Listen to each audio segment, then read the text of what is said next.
Assalamualaikum warahmatullahi wabarakatuh. Kami dari kelompok 3 ingin menjelaskan hasil dari materi kami yang berjudul Hukum dan Etika di Pasar Modal Syariah. Sebelumnya perkenalkan, nama saya Husnul Khotimah, dan langsung saja saya akan menjelaskan tentang pasar modal syariah. Di mana pasar modal syariah adalah tempat di mana orang membeli dan menjual saham serta instrumen keuangan lainnya, tapi dengan aturan yang sesuai dengan ajaran Islam. Dan ini berbeda dari pasar modal biasa, karena di sini kita menghindari praktik-praktik seperti bunga dengan perjudian. Mengapa pasar modal syariah itu penting? Karena pasar modal syariah membantu orang-orang mendapatkan uang untuk bisnis mereka dan memungkinkan orang lain untuk berinvestasi dalam bisnis-bisnis itu. Semuanya sesuai dengan nilai-nilai Islam tentang keadilan dan kebersamaan. Adapun prinsip-prinsip penting dalam pasar modal syariah yaitu yang pertama, transparansi. Yang dimana transparansi, semua informasi tentang investasi harus jelas dan terbuka, sehingga orang bisa membuat keputusan dengan bijak.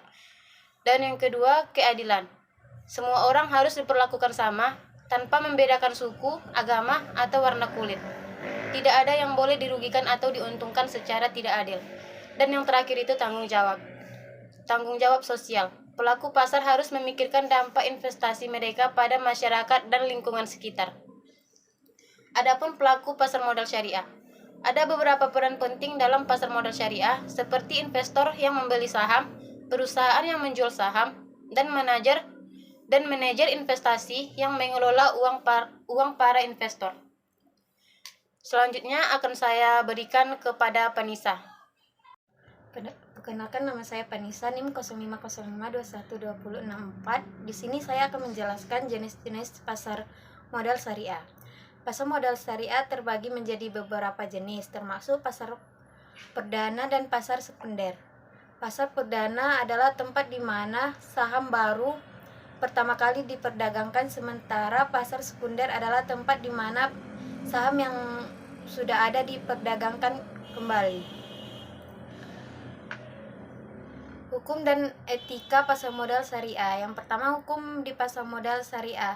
Di pasar modal syariah kita menghindari praktik-praktik yang bertentangan dengan ajaran Islam seperti bunga atau riba. Ada fatwa dan peraturan dari Dewan Syariah Nasional yang mengatur bagaimana transaksi harus dilakukan agar sesuai dengan prinsip-prinsip Islam. Prinsip-prinsip ini mencakup larangan terhadap riba, perjudian, dan praktik-praktik tidak adil lainnya. Etika di pasar modal syariah. Etika pasar modal syariah melibatkan prinsip-prinsip moral dan nilai Islam dalam melaksanakan kegiatan di pasar modal. Ini termasuk transparansi, keadilan, tanggung jawab sosial, dan menghindari praktik-praktik yang tidak sesuai dengan prinsip-prinsip Islam. Pelaku pasar diharapkan menjalankan kegiatan bisnis dengan integritas dan menjauhi praktik-praktik bertentangan dengan nilai-nilai Islam. Sekian pemaparan dari kelompok kami. Jika ada salah kata dan pelakuan, kami mohon maaf. Wassalamualaikum warahmatullahi wabarakatuh.